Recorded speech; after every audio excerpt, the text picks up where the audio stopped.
Good morning, Brantavian. How are you? Good. Good.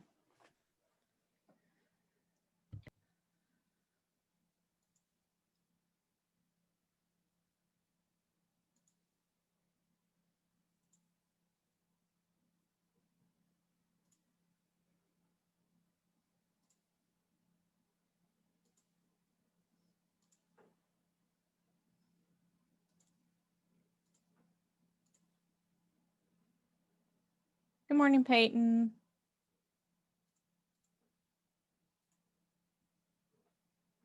How are you doing?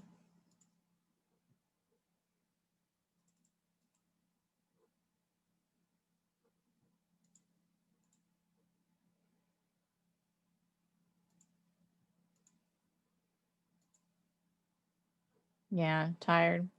I'm a little tired too, and I don't know why. I went to sleep like about the same time I always do. Good morning, Giselle.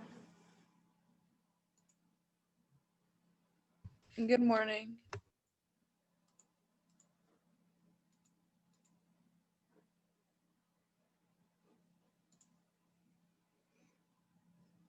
Good morning, Easton. How are you doing?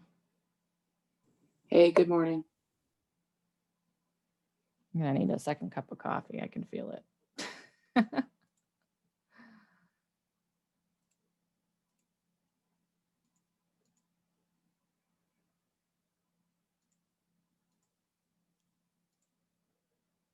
Good morning, Ray.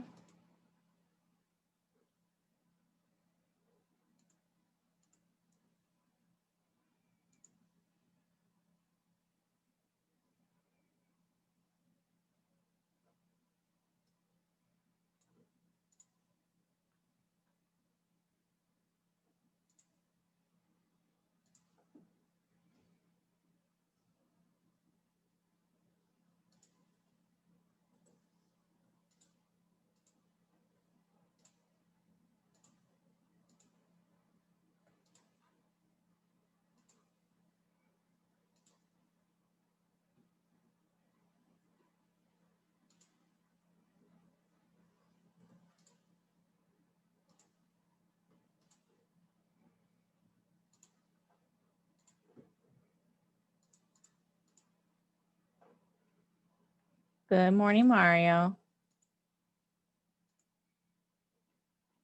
Nope. Not paying attention to what I'm doing.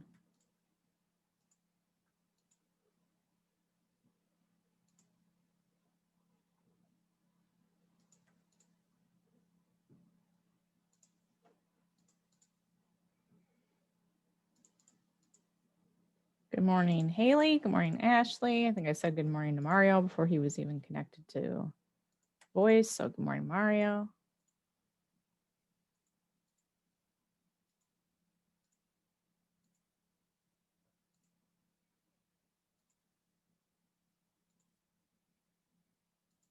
Everybody doing okay?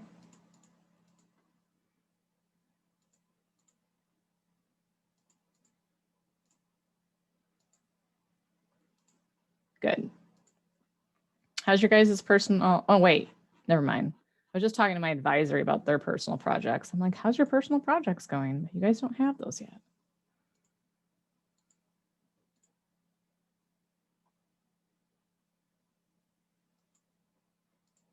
You guys have many tests and stuff left or no?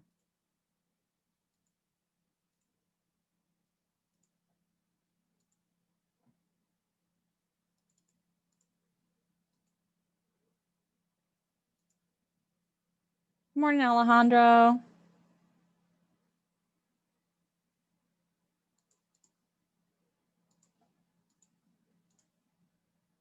All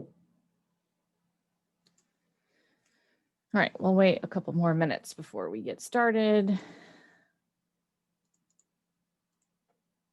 morning, Navi. I think I missed somebody. Ah, Miss Lopez. That's what I missed. I was like, I know I missed somebody. Wait.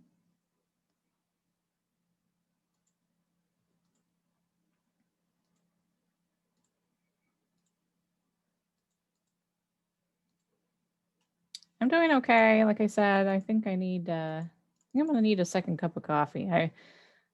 I made a pact with my best friend, since we haven't been able to like hang out, that I was gonna watch a Christmas movie every day from December 1st to Christmas. And I do not really like Christmas movies, but she really likes Christmas movies. So last night was like the first. So last night obviously was the first night. And we watched wow, yeah. We watched that new Hulu Christmas movie called Happiest Season, and it was not good. I mean, the acting was good, but the plot really sucked. So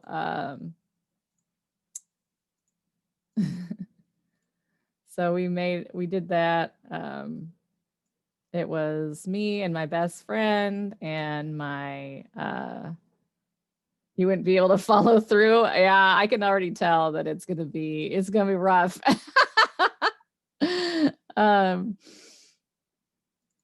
But it was me and her husband and my boyfriend and two of our like good friends, and then somebody else joined like 40 minutes into the movie. So it was pretty funny. I'm gonna go ahead and drop the link to the Nearpod so you guys can get signed in. Yeah, it's gonna be a struggle for me, Zion, for sure. But so my review of Happiest Season was decent acting, absolutely terrible plot, and but if you like Audrey Plaza, I mean, it might be worth a watch. It's only like 90 minutes, which is, in my opinion, the maximum length that any Christmas movie should be is 90 minutes, because that's about all I can take. Tonight we're watching Dolly Parton's Christmas on the Square, because we literally made like a list and we just like picked a random, like a number generator, and that's the number that it picked. To be honest, they all have the same stuff. Believe in yourself. Yeah. So, but yeah, I'm just not I'm not really big on Christmas in general, but especially not Christmas movies. Like, I think last year I didn't watch a single one. So so this is going to be a big shift. But she and one of my best friends are like super into Christmas movies. So they were like, it's COVID and we haven't seen each other since March. Like, please. It's like, okay. So again, here's the Nearpod link. Go ahead and get signed in. And we'll get started once we've got more than 6 people in the Nearpod.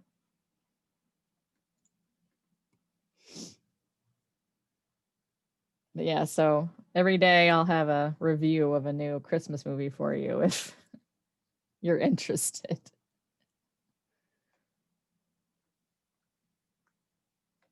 All right, so today we're going to talk about acting. And if you look at what we're doing for the rest of like the next 2 weeks, because the last week we're going to watch The King and I. Essentially what my plan was for these next 2 weeks is just to sort of introduce some broader topics. So acting, directing, what different designers do, right? Just in a very broad sense. And then the last week, we're just going to watch The King and I, and then we'll spend a little time talking about it. Now, I'm going to preface this by saying that The King and I has some problematic stuff that happens. And so and by that, I don't mean like, I mean, the way that they talk about like Asian, it's very like viewing an Asian country from like a very westernized point of view. Okay. Which is why I wanted to give some time for us to talk about it after we've all watched it together. All right, I've only got 12 of you in the Nearpod, so please go ahead and log into the Nearpod. We're missing 6, 7, 8, 9, 10, 11, 12, 13, 14, 15. 3 of you. Who's not in the, oh, I guess I could have checked the participants tab. Of course, this doesn't update in real time, so I don't have Brantavian in the Nearpod. It's not showing me Haley or Ray. So please go ahead and get into the Nearpod. All right, so we're going to start from the very beginning because obviously we had actors from the very beginning, right? Okay, thank you, Ray. Like I said, it doesn't update in real time. So if I say your name and you're in or you're logging in, you know, it's cool. All right, so we're going to talk first about what is acting, sort of acting from an actor's perspective. We're going to talk a little bit about different types of acting techniques and how they have developed over time. We're going to talk about what an actor actually does, right? And we have an exit ticket, of course. Okay. So number 1, what is acting? I have a quote from Dame Judi Dench here. Ashley, why don't you read this for us? I think you should take your job seriously, but not yourself. That is the best combination. Okay, so what do you guys think she means by that? If you had to guess.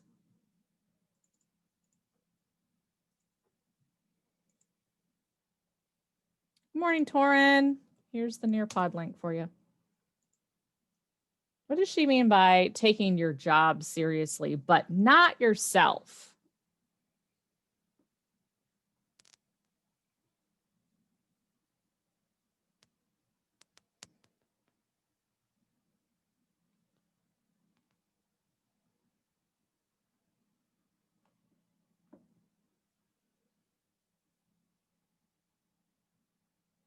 Anybody have any ideas? Take the character seriously, but not yourself to where you don't seem crazy. So you, okay. All right. If somebody tells you not to take yourself so seriously, what are they telling you like to do? What do they think you're do it but know your point? Okay. Like you're acting, let your character flow and have fun. Ashley, that's a good idea. Yeah. So I think, yeah, I think you guys are right. I think what she's sort of saying is that acting is a real job, right? Like you have to really spend a lot of time working on your acting. However, what happens when an actor takes themselves very seriously? You guys have heard of like a diva, right? Yes, no, maybe so.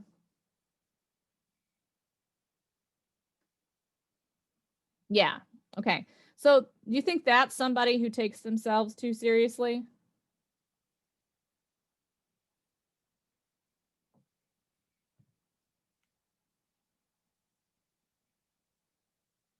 Where it's sort of, you know, all about them and yeah, okay. I think that's sort of what she's getting at here, right?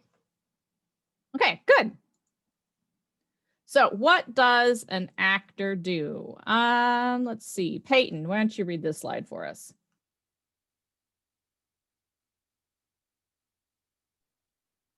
Acting is a creative process based on the following: given circumstances, selective behavior, imagination, talent, discipline, and observation. Combining the script with the actor's abilities is what makes each part of Portrayal. portrayal of a character unique.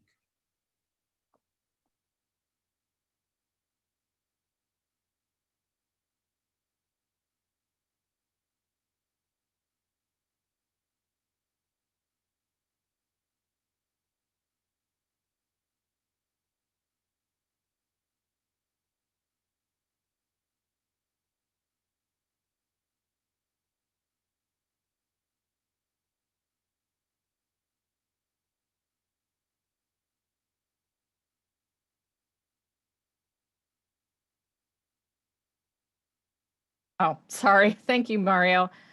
Given circumstances are given to us by the playwright, right? That's who gives the circumstances to us. So that could be something like who they're married to, what their job is, where they live, right? So they're the circumstances of the life of the character given to us by the playwright. Now, by selected behavior, what we mean is when you start with a script, there's all these different possibilities with how you're going to do the character, right? And in the rehearsal process, we make selections that help to tell the story. Does that make sense?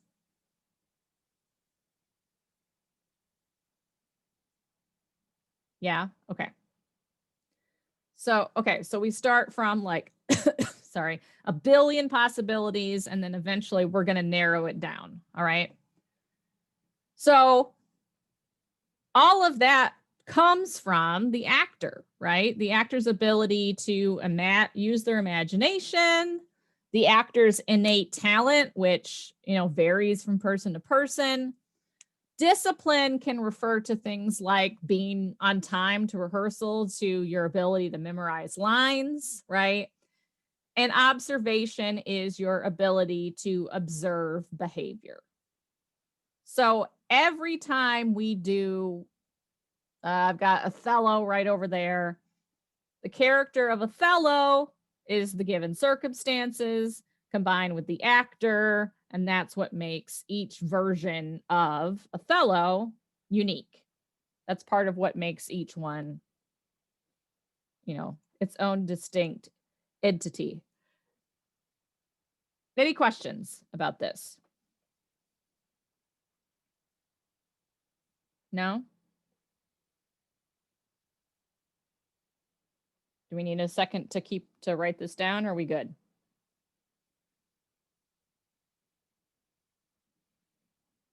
We're good? Okay, so we're going to watch a little video where Ian McKellen oh, sorry, that's the next one. Okay, so what are the goals of a good actor? Mario, why don't you read this for us? What are the goals of a good actor? Truthfully tell the character circumstances, determine the essential parts of the play, who, what, where, when. Concentration on the truth of the character's behavior, what drives the character to do the things they do. Technique and belief are the fundamental tools of an actor's craft. Okay, yeah. So truthfully tell the character's circumstances. So we're using the script. Let me grab first one I touch, Richard III. All right, so here's one of my copies, one of my many copies of Richard III. So we go through the play and we have to figure out what are the given circumstances that the playwright gives us. The who, the what, the where, the when. This is all, we've talked about this before, right? When we talked about, analyzing the plot, an actor does that too, but they're looking specifically at their character, okay? Then we look to see like, well, what does the character want? Like, what's the truth of the character's behavior? Because sometimes characters lie, right? So if the character's lying, well, why are they lying? What are they trying to do by lying? Okay. What is their motivation? What drives them to do these things? So Richard III, I think I've mentioned him before. He comes right out in the very, very beginning of the play, says, I am determined to prove a villain and hate the idle pleasures of these days. Right? He basically just says, like, the next thing, plots have I laid, inductions dangerous by drunken prophecies, libels, and dreams, to set my brother Clarence and the king in deadly hate the one against the other.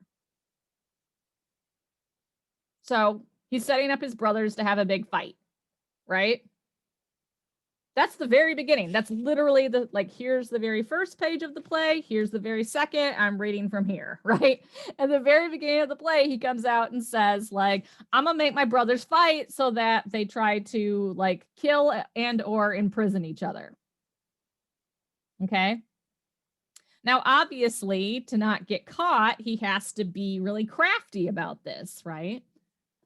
So what drives the characters to do the things they do? Richard III comes right out and tells us. Sometimes it's not that easy to tell, right? So if you think about, you know, the musicals that you watch for your paper, think about the protagonist, what drove them to do the things that they do. Yeah, Mario, he does. Because remember, Richard III was a real person.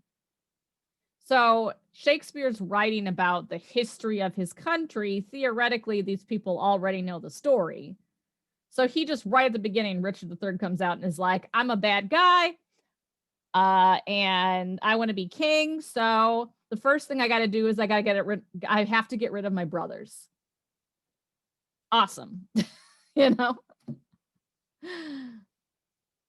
All right, good. So let's watch a little video. Go ahead and hit play. It's Ian McKellen telling you how he approaches acting. Not really, but you'll see.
So what do you think? Is there a simpler way to put acting?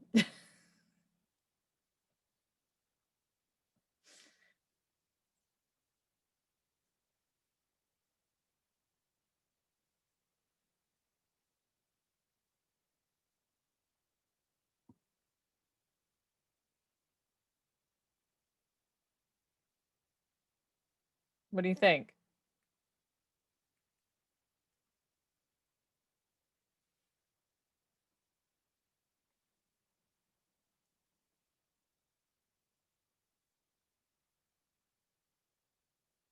Yeah, it's he puts it very simply, right? In 2 minutes. Obviously, this is from like a comedy skit, right? But there's a lot of truth to this. So what does he say that you do? Of course, he's talking about film acting, but there's a lot that it has in common.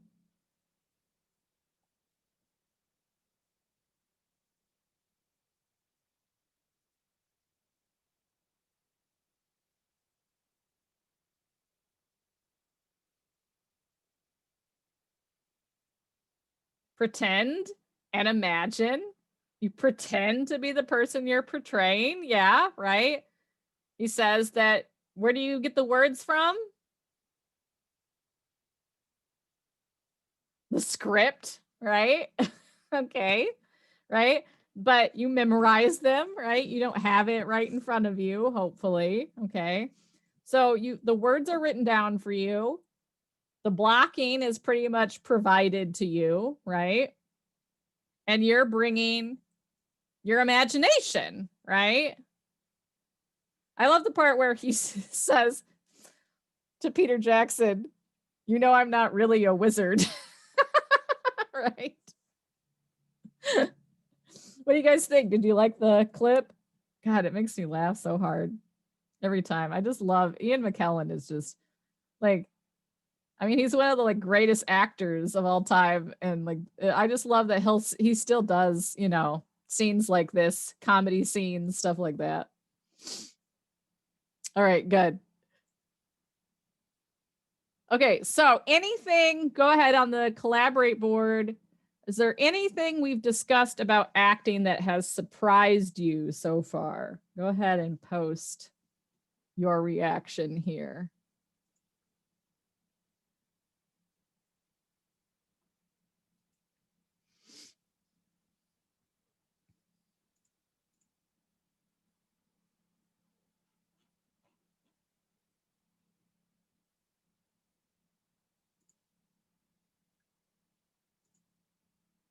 How simple, how easy. Okay. Yeah, it does sound simple, right?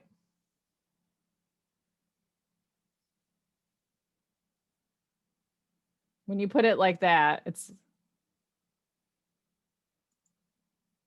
but that's part of the thing about how, you know, like I said, like talent, imagination, right? That's really sort of what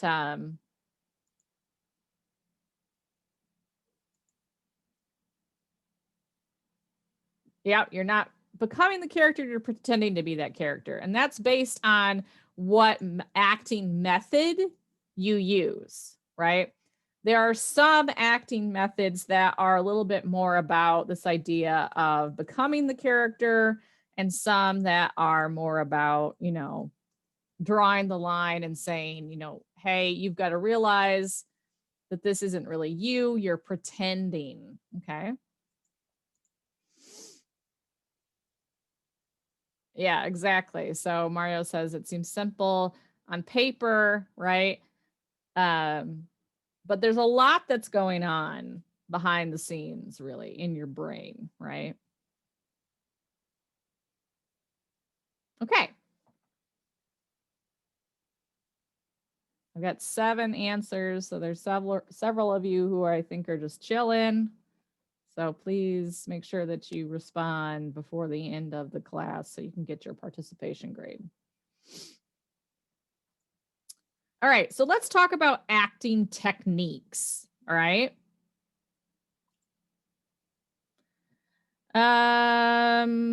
Ray, why don't you go ahead and read this one for us? Actually, just read early acting. Early acting. Actors are trained as apprentices. Young boys are assigned to work with an older actor who would teach them how they would approach acting.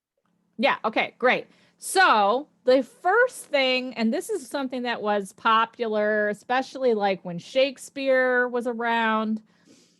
If you wanted to join an acting troupe from a young age, they would basically say, okay, what kind of role do we think this person is going to play? And they would make you an apprentice to someone who was already doing those kinds of roles.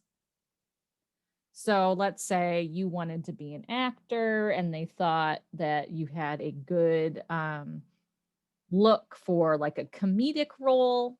They would pair you up with someone who did comedic roles, right? Because at this time, you pretty much you either did comedy or you did tragedy.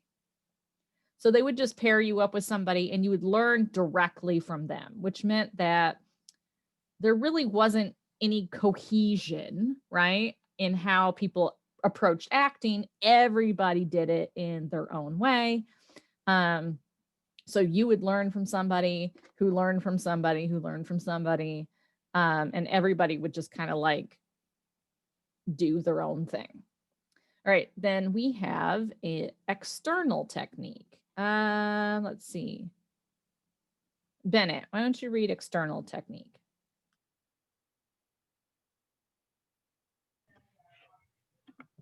Goal is a calculated presentation of the character's life on stage. External actors work from the outside in. Okay, good. So in the 1700s, David Garrick is like, you know what? This isn't working out super well. We need to have like a method that people are using where everybody's trying to like do the same thing, right? So he says you're going to create a calculated presentation of the character's life, and you start by the outside, how they are portrayed physically. So looking at this next slide, okay, think about external technique. How would you present this man as a character on stage? This guy's your character. What would you do externally?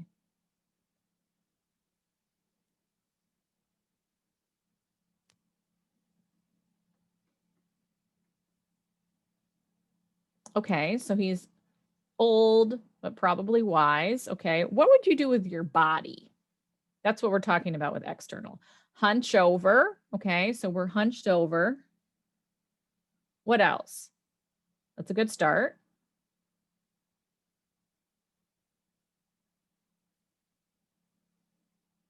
Okay, use a cane, right? Okay, make your hair gray. Good, Zion. Okay, kneel slightly. Okay, good, Ray. How about how you would walk?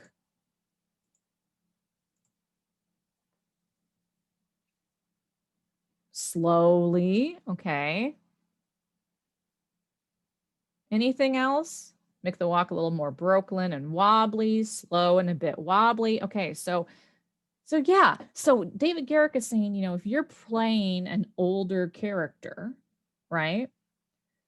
You figure out what does an old man look like first, right? And you do that on stage so that the audience members know that you're playing an old man. Then, once you have all those characteristics, you start working on their emotional life. So Mario talked about maybe he's like a wise old man, or maybe he's really miserable, right? Maybe he is in a lot of pain and you want to portray that, right? But you start off with what you can see in this technique. Does that make sense?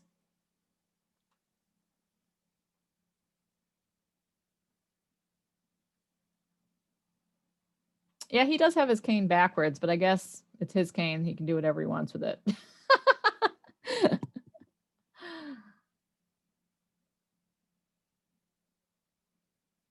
Okay, so yeah, so David Garrick, he starts off like this. So, oftentimes with students, when we're talking about this in class, what I would do is have them, you know, think about or observe people, right?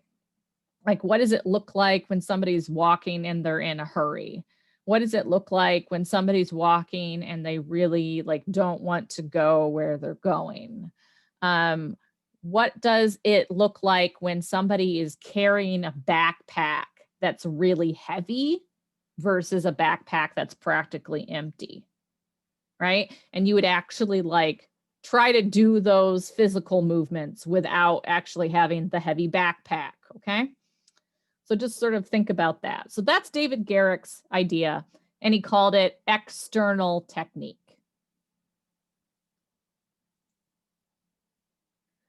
Okay, so do you guys remember when we talked about Konstantin Stanislavski? He was mentioned briefly with Anton Chekhov.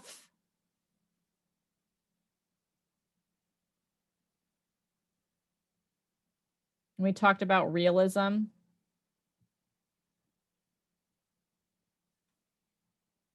You guys remember the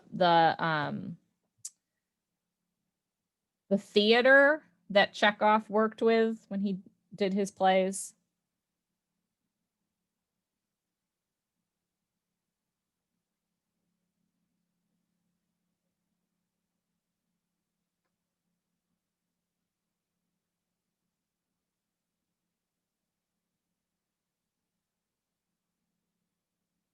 Okay, so Chekhov worked with the Moscow Art Theater, right? And about the time that Chekhov was writing his plays, Stanislavski was developing this method of acting that basically, how do I put this? Okay, so all of those plays that were being written for realism, there wasn't an acting method that really worked for those plays. So Stanislavski was trying to develop a system of acting that you could use for this brand new approach to playwriting and to theater. I have conveniently one of his books on it here. So here's his book, My Life in Art. So he wrote 3 books. This is the last one. He wrote An Actor Prepares, which is about how an actor trains their imagination and spirit. He wrote Building a Character, that talks about how the actor's body, voice can be trained. And then this one is about, it's supposed to be about, well, My Life in Art is like his biography, but Creating a Role was about how you then like put that on the stage. Okay. So,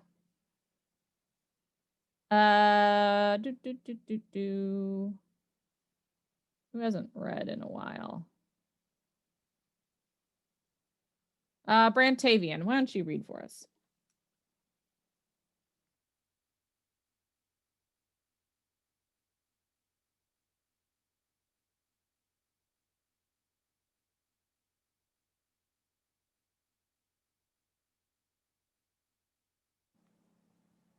Are you there?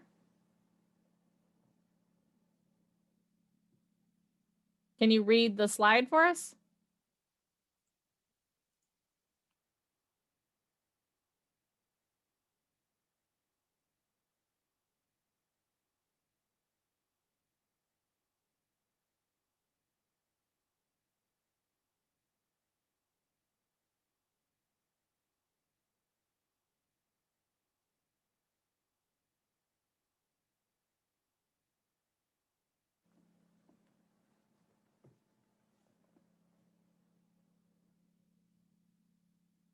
Oh, okay, he can't see it.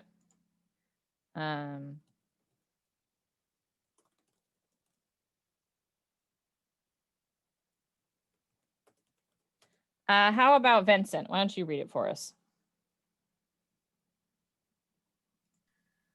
Konstantin Stott, that guy's method. First system approach, actors work from inside out. Based on psychological understanding of acting, psychotechnique, actors call on personal feelings/experiences. This emotional memory called for actors to use personal emotions/feelings that respond to a character's circumstances when necessary. Good. Yes. Okay. So Stanislavski, right? Russian, obviously. So systemic. Do you guys know what that means? Systemic.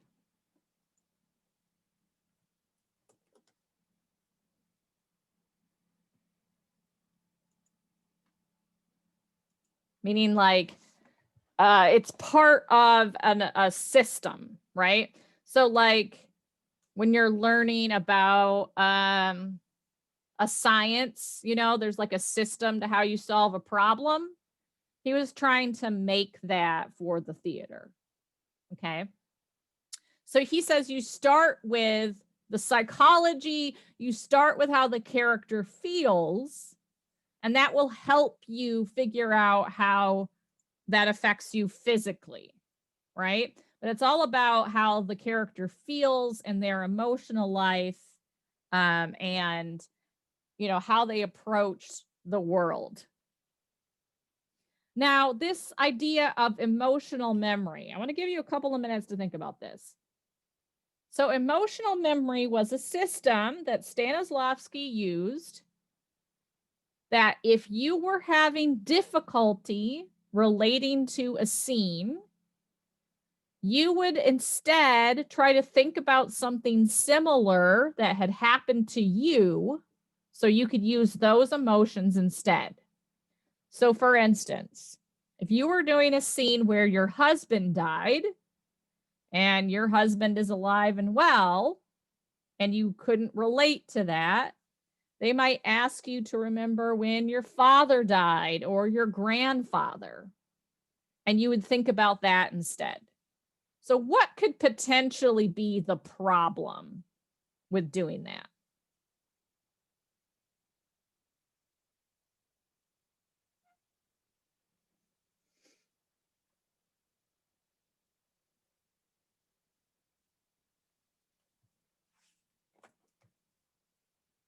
Yeah, it can hurt you mentally. You can be confused with personal life. Yes, very good. Okay. So that became a problem. And so later on, Stanislavski actually gets rid of that. He's going to say, let's not do that anymore, because it isn't psychologically good for the actor. Good. Oh yeah, we just talked about that. We're going to skip this little video. So when Stanislavski's method comes to America, we actually have like two different people who take on this idea. We have Lee Strasberg. And so have you guys ever heard of method actors? Yeah. That's usually people who work with Lee Strasberg's method.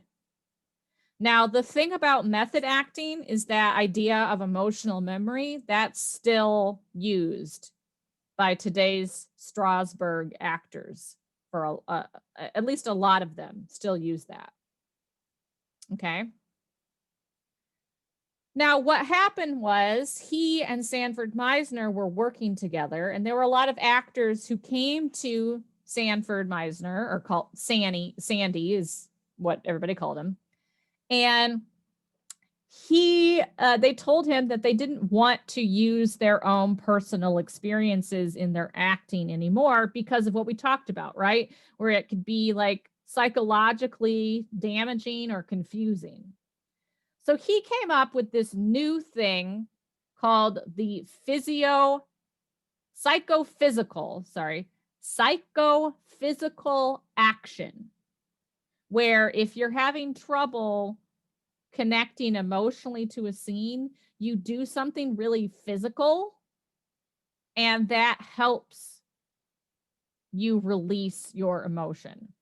So this could be like jumping rope or playing tug of war with somebody, or lifting weights, or riding a bike really fast while you're doing the lines. And that like physical action sort of helps you release emotion. Well, you do it in rehearsal, right? And then that's a good question, Mario. So yeah, how do they do that in the moment of the scene? You do it in rehearsal until you can find that emotion. And then once you find it, the actors can recall that emotion again. Yeah, exactly. So you make a connection to it. Yep. Excellent. Good job. So just very briefly, you guys are probably familiar with this, the idea of what an actor does, right? So auditions and callbacks, meaning the actual process of getting cast, right? Physical training. So a lot of actors do yoga and lift weights and go running and, try to keep themselves in shape.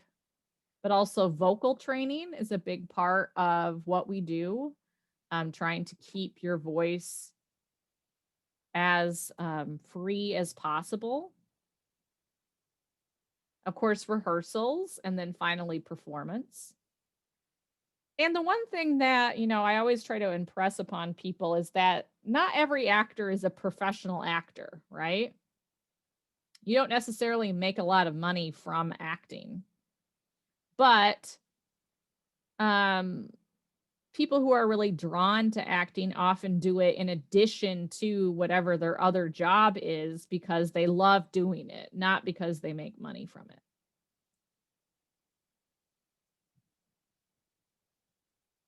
There are there's a multitude of different acting techniques that are also becoming more popular. One of them is called viewpoints, which is based on sort of Asian acting. But yeah, it sort of depends on what works for you. You have to find out what works for you as an actor. And that might change over time, right? So when I went to school for acting, I learned the Meisner technique, right? And that was sort of what I learned to do, but that doesn't necessarily mean it works for you personally. Any questions anybody has? Or any slides you want me to go back to?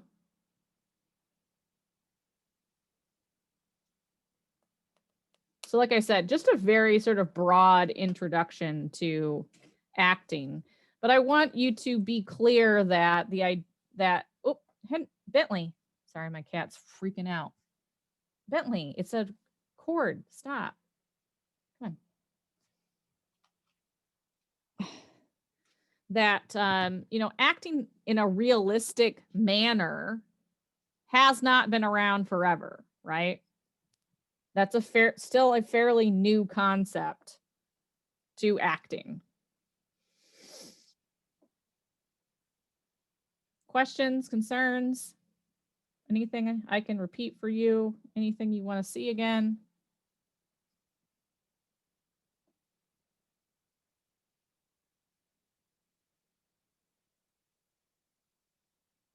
Everybody doing okay?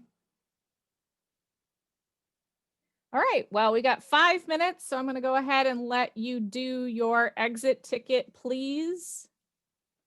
No, Mario, well, by muscle memory, if you mean sort of like muscle memory of the brain, but it's how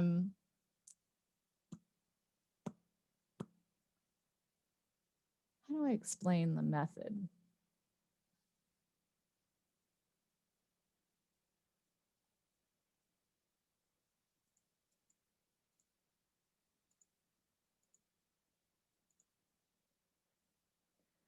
So you have to be able to sort of figure out psychologically for Strasberg's method what drives your character. Then, as you're working through the character, you use emotional memory to support any parts of the character that you cannot relate to without like help, without assistance. So maybe you have a scene where, like, for instance, Heath Ledger's the Joker, you know, he used like a lot of emotional memory, I guess, for that character, which is why a lot of people attribute that role to his death, right? Because he like took it so seriously and he like stayed in character so much that he had trouble separating the character from himself, right? Sometimes you hear of like actors who like want to be called their character name all the time when they're on set, or they even like live separately from their family when they're working on a movie. A lot of times those people are using an extreme version of the method where they like basically never want to break character in order to play the role. So it isn't, there is some controversy to it for sure. I don't know if that answered your question. You're welcome.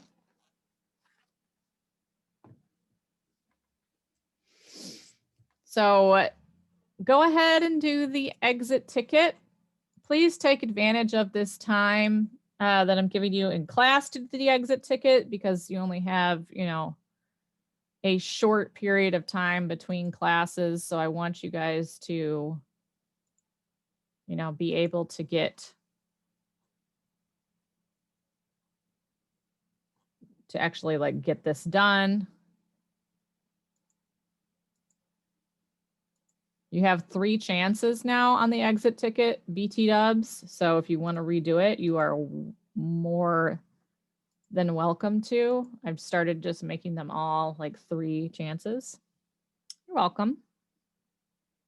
It's easier than me having to reopen it every time. I will not, I learned a lot about how Schoology works. I'd never used it before. So you got a couple more minutes if working on the exit ticket.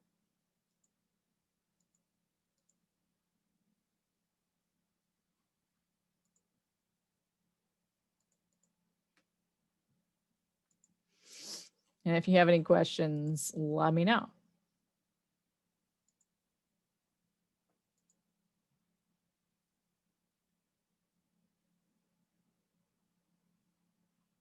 Looks like most of you are in and taking it.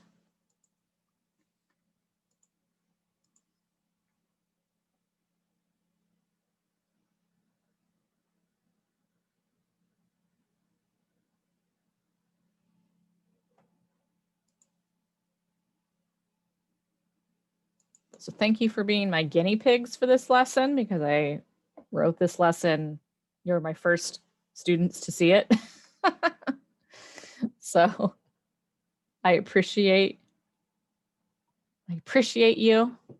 On Friday, we're going to be doing just another very broad introduction to directing. Okay,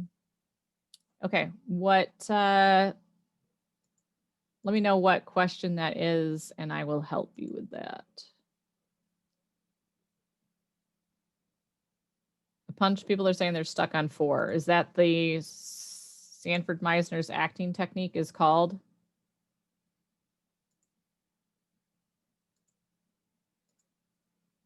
Okay, I just put the slide up in the Nearpod. So if you haven't exited the Nearpod, that should help you.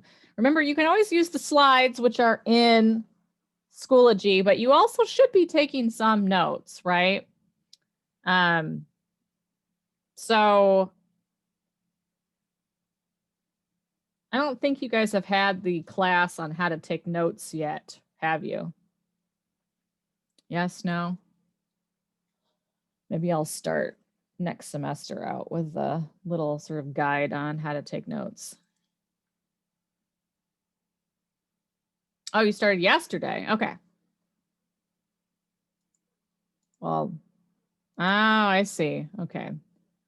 Would probably be help to do that at the beginning of the semester, eh? But okay, that's fine.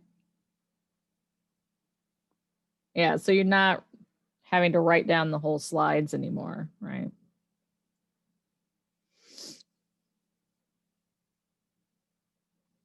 All right, friends, I don't want to keep you over. It is 9:12, so go ahead and yeah, Easton, that's sort of the idea with Meisner's technique, or at least, yeah, with Meisner's technique is that you're really sort of focusing on like why he calls it the foundation is that it's meant to give you support and then you build off of it in a personalized way. It's on the slide in the Nearpod. That's the name of the technique.